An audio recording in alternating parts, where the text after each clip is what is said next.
5, 6, 7, 8.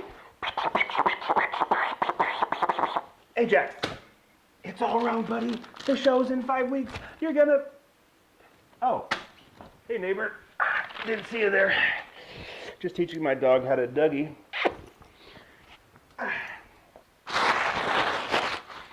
Thanks for watching LBEB Kitchen number 2. Today, we are gonna make cilantro rice. I'll probably eat that with some steak tonight, but I'll save that for another video. So you're gonna need 1.5 cups of long grain rice, 2 tablespoons of garlic, an onion cut into quarters. You're going to need 1 teaspoon of salt, a ton of cilantro, as much as you want. I like a lot, so I like to put a lot in. A poblano chili cut into small pieces. We're going to juice that later, or not juice it, but whip it up later. And then you're going to need some olive oil. All right, let's get started. All right, well, we got all of our ingredients. Now I'm going to puree them. You can use a blender if you like, but I prefer something that's a little more like this. It has the same size the whole way down, whereas a blender kind of tapers, so it's probably going to keep the bigger stuff up top and not really puree it. So take your onions, make sure they're cut into quarters, stick them in there.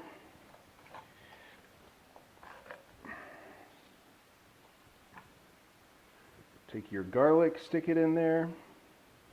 I'll need to whip this up a little bit first before I can add anything else. Add the rest. Put in the chilies.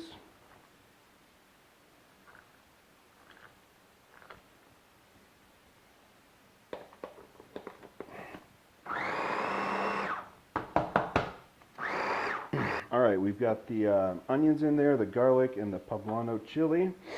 I'm going to be cooking with chicken stock later, so I'm going to take 2 tablespoons of that, stick it in this mixture, and add in the rest of the puree mix. So take your cilantro, cut the bottom of the stem off, but try to keep a lot of the stem on there because it's going to add different flavors than just the leaves. Put that in your processor and process.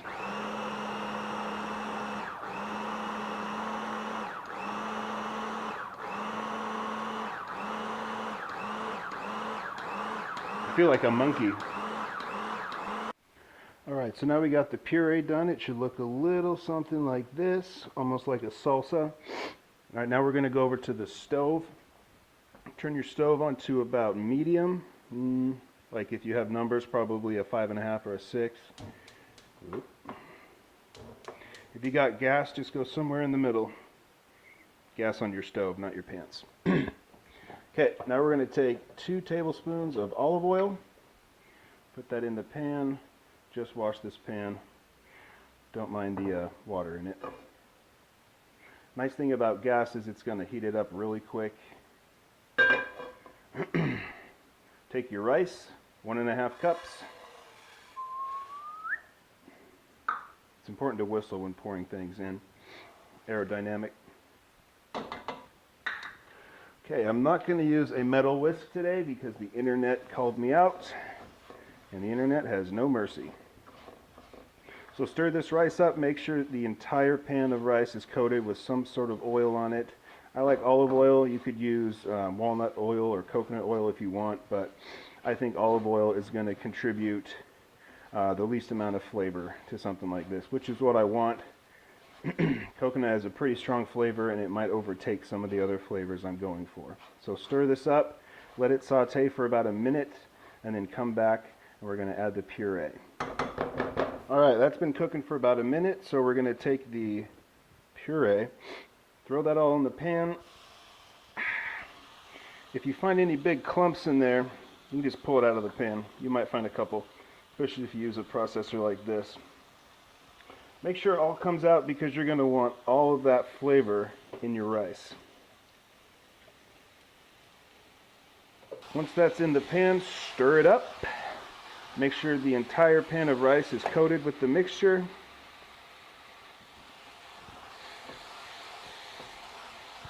And the nice thing about this rice, for people that don't like spicy food necessarily, is the poblano chili is going to give it a lot of actual flavor, but it's not spicy. So I'm pretty sure the bigger a pepper is, the less spicy it is. I might need to verify that, but poblano's pretty big, bigger than a green pepper, so not really spicy at all. So once that is all stirred up, we're going to add 2 cups of chicken stock, sploosh, and about 1 teaspoon of salt. Make sure that is stirred as soon as you put the chicken stock in. Don't let it sit. You don't want any stuff sticking to the bottom of the pan getting burnt. Now the big difference with this type of rice is we're not going to bring it to a boil and then cover it. We're going to immediately turn it to low,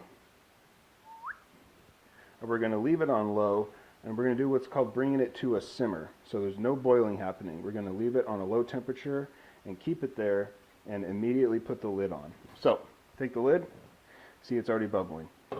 Take the lid, cover the pan, turn to low, and you're going to leave it on low for 30 minutes. Do not open the lid. You aren't 5 years old, I hope.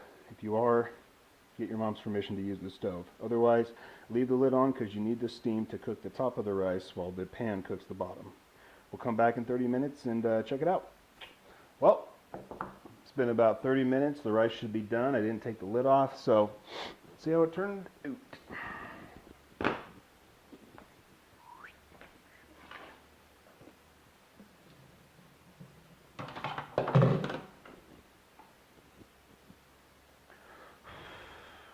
Well, it looks pretty good. Nothing stuck to the pan, just how I like it. We talk a lot about eating rice. That's because rice can pretty much go with any meal. A few difference in seasonings and it can change from a Mexican meal to a Asian meal or a Turkish meal, whatever. Steamy. This is also a really good meal for leftovers. So rice, if you don't microwave it with water, it's going to be a little bit dry, but if you add a tablespoon or 2 of water for every half cup of rice, it should still be pretty, I don't know what the word is, succulent, moist, I guess.